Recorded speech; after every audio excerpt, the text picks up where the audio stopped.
Good morning, metalheads of the internet, and welcome to a brand new episode of the Metal Meltdown. More specifically, a brand new Albums I Missed video. Today, we will be talking about a slew of albums that came out in the month of May 2023 that, unfortunately, I did not previously have the chance to talk about. Maybe they flew under the radar. Maybe I just didn't give a crap at all and just didn't want to talk about it, and now I have to because that's how these videos work.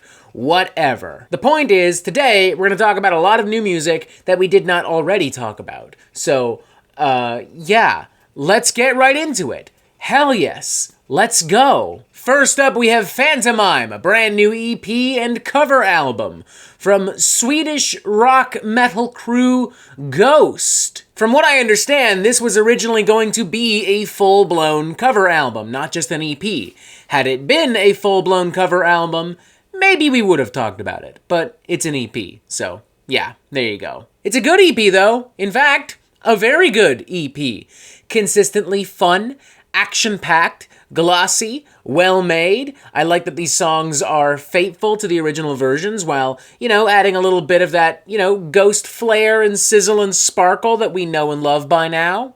Their version of Jesus, He Knows Me, originally from Genesis, is pretty obviously the big highlight here, the best song on the record. It's also currently one of Ghost's most popular songs across multiple streaming services, so clearly I'm not in the minority with that opinion. I do also really like their rendition of Phantom of the Opera, originally from Iron Maiden. I also like the rendition of We Don't Need Another Hero, originally from Tina Turner. From what I understand, Ghost also recorded some covers of some classic songs from Rush, U2, The Misfits, Motorhead, and honestly, if they're anything like what we're hearing on this Phantomime EP, I think Ghost should seriously consider releasing it in the future. Maybe a Phantomime Part 2, like another EP, or maybe if you do like a deluxe edition for last year's Impera, you can kind of staple it on, or maybe you can fuse the two halves together and make an actual cover album. I don't know. The point is, Ghost made a really cool covers EP, so cool that I, the man who despises cover songs for the most part, actually want to hear more. That's a big accomplishment, objectively speaking. Next up, we have Dealing with Demons Volume 2 from DevilDriver, because I guess Volume 1 was so good that we needed a Volume 2.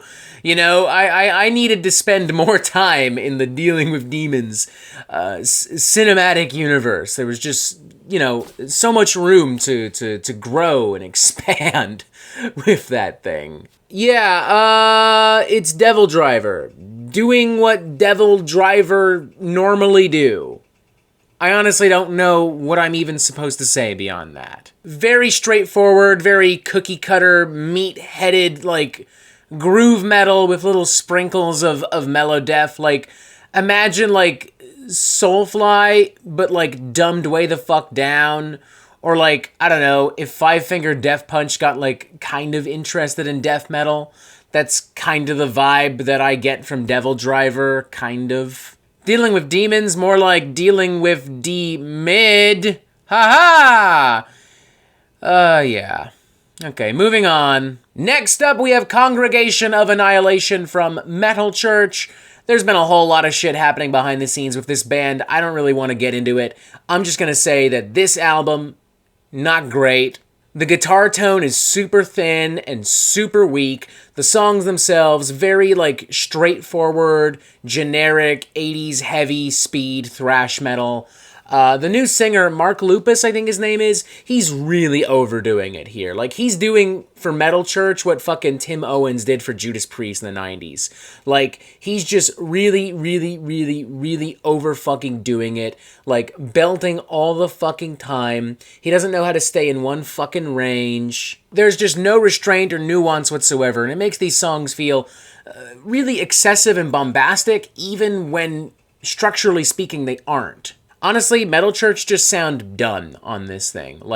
They're out of steam, no more gas in the tank, no more juice in the box. No one's writing anything memorable, no one is producing it in a really fun, lively, cool way. Mark is overcompensating because everyone else is, just not giving a shit. Yeah, just not a good record at all. And if we're being honest, maybe one of the worst heavy metal records I've heard so far this year. It's just a hot mess, frankly. Next up, we have Mother from Veil of Maya, and honestly, full disclosure, I'm not bullshitting y'all, I'm not being goofy, I'm not trying to fuck around. I had no idea Veil of Maya had a new album made and ready and available to the public until Metal Trenches did his Veil of Maya album's tier list video. I had no earthly fucking clue whatso goddamn ever. And honestly, I don't think you knew either, because I had absolutely nobody asking me about this thing.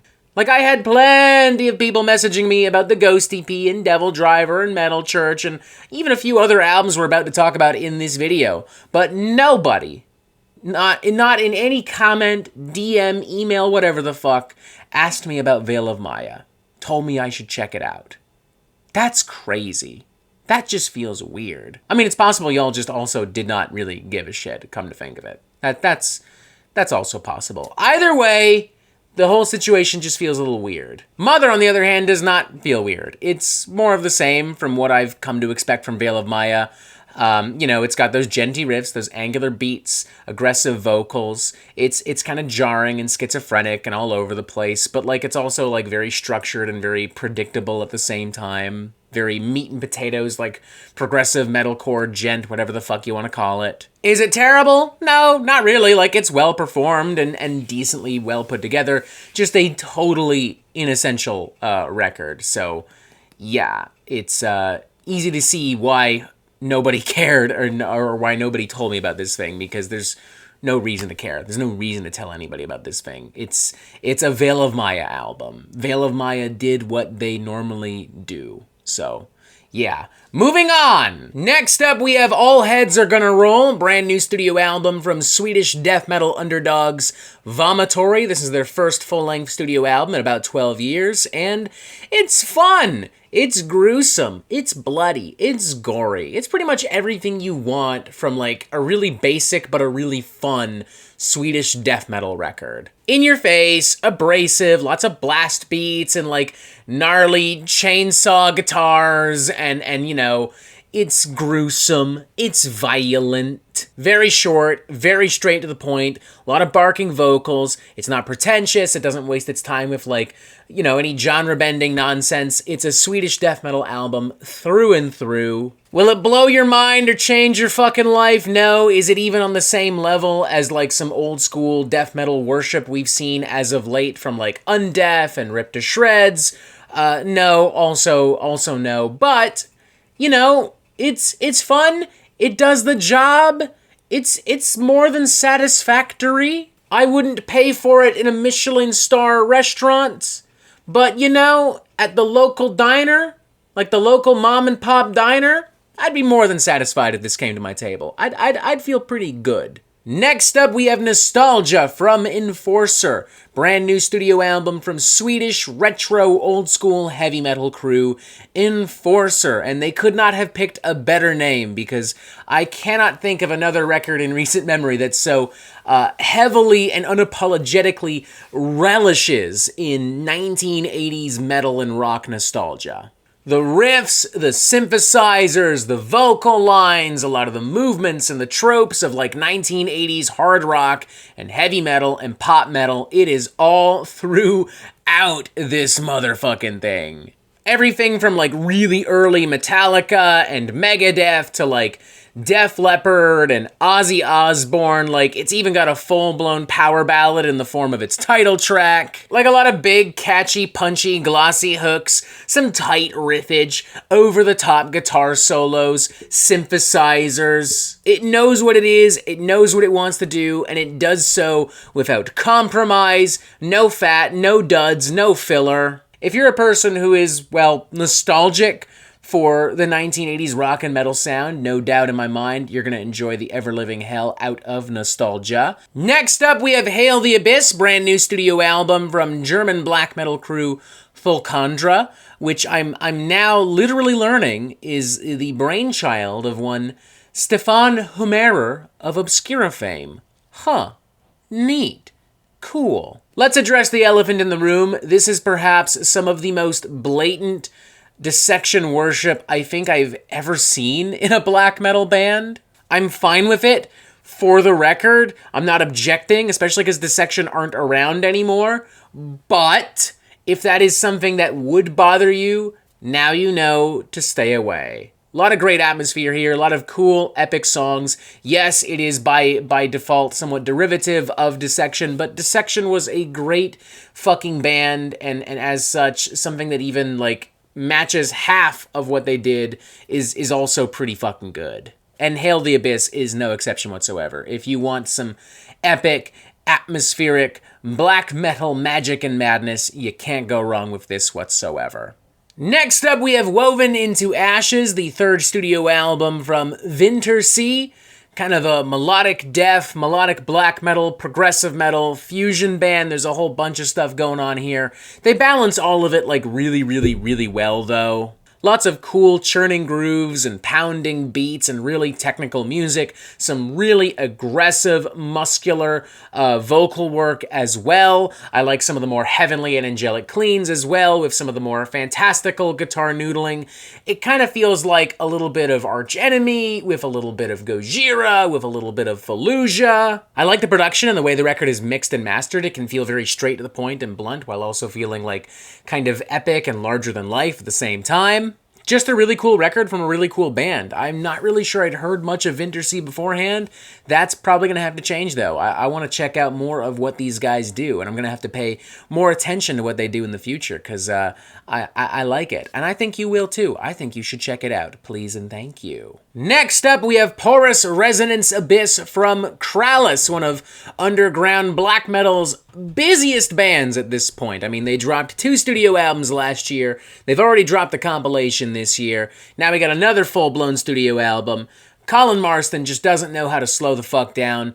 I love the shit out of that. He's straight up on that King Gizzard type grind, and actually just like King Gizzard and the Lizard Wizard, Colin and Krallice, you know, they've explored a lot of different types and shades of black metal and extreme music over the last few years, over these last few projects and albums, and this one is no exception. We've got some very dreamy, atmospheric, almost cosmic black metal wizardry on display here. There are synthesizers and electronics all over the place, very quiet, subdued vocals, caked in reverb, some very cold, aggravating landscapes of black metal noise. Like, it's epic and sprawling, and it can feel almost psychedelic in the album's strangest and craziest moments as well.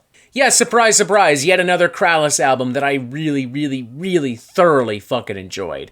Definitely check this out if you get the time. Definitely do so with the aid of some psychedelics, with the aid of some edibles, perhaps, if it is legal where you are watching this, because obviously I would not encourage you to do something that could potentially get you in trouble. But if it won't get you in trouble, I don't know, go for it. I don't know, it's, you know, it's just a thought, just an idea, you know. Do with that information whatever you wish. It's all good. Next up, we have a full-blown album trilogy from Esoctrilihum, apparently titled Astral Constellations of the Magical Zodiac. And, it's a lot.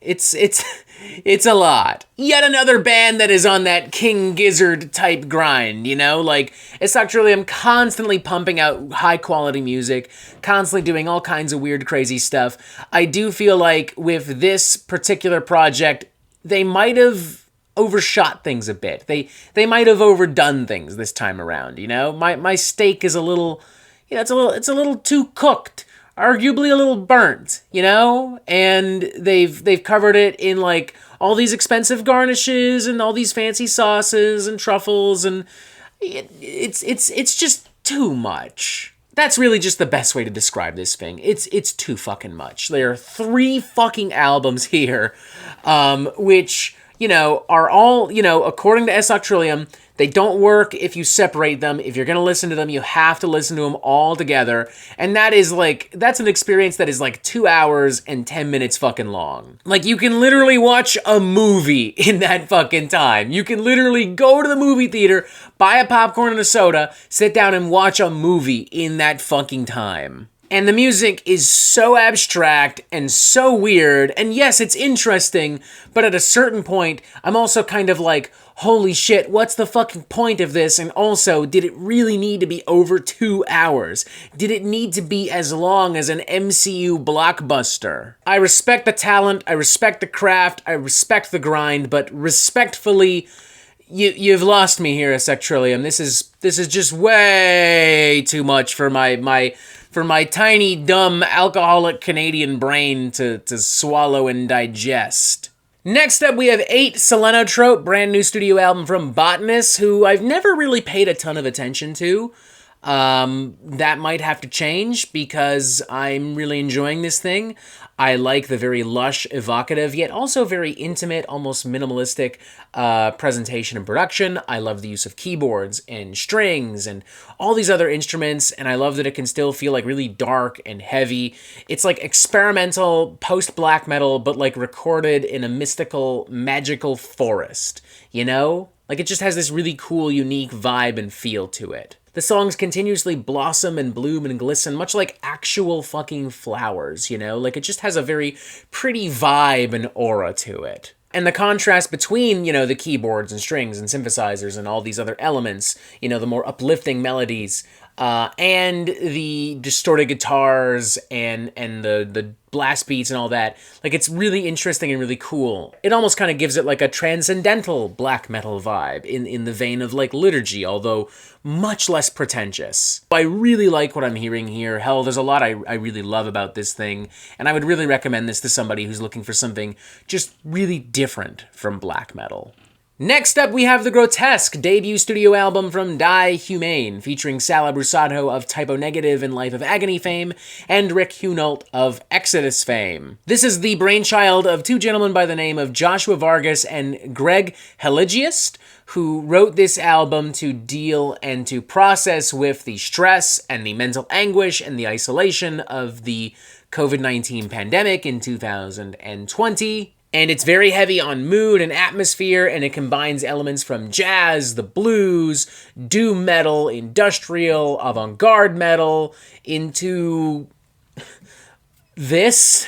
And, it's odd. Yeah. Look, on paper, there's a lot about this album that's really cool and should work. But I mean, the end product here is just kind of incohesive and kind of all over the place. You feel the stress and the anguish and the isolation, but I don't feel as if it's expressed or communicated or explained in a thoroughly entertaining way. I mean, I like how eclectic and odd it is, but in the process of it being so eclectic and odd, it also is just kind of incohesive, and it feels almost random. With the whole album being nearly an hour long, too, it eventually just gets a little irritating and tiring, too. I appreciate and respect a lot of what the Grotesque is trying to do. I just don't feel it ultimately succeeds. And finally, this brings us to Black Flame Eternal from Cloak. Rebellious, old-school black metal crew, embracing Nordic darkness, embracing hate and anger and fire. Pretty straightforward stuff here. I mean, it's classic evil black metal, magic and power and all that. Very well done, very well produced, very well presented, consistently very mean and dark and in your face.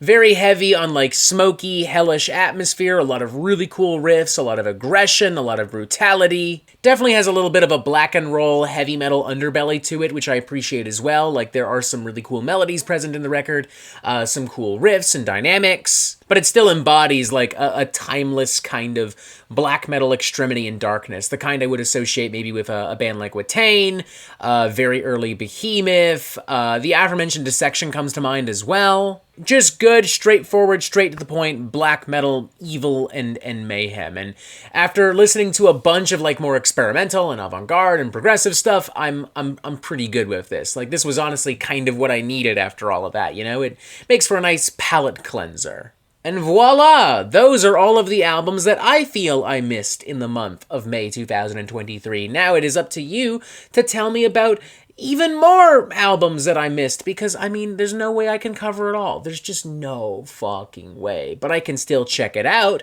and I can still listen to it and enjoy it if you send it my way, if you tell me about it in the comments below. Press this button to subscribe to the Metal Meltdown if you have not done so already. Check us out on Discord in the link in the description. Look, more videos. And as always, you have yourself a fantastic fucking day.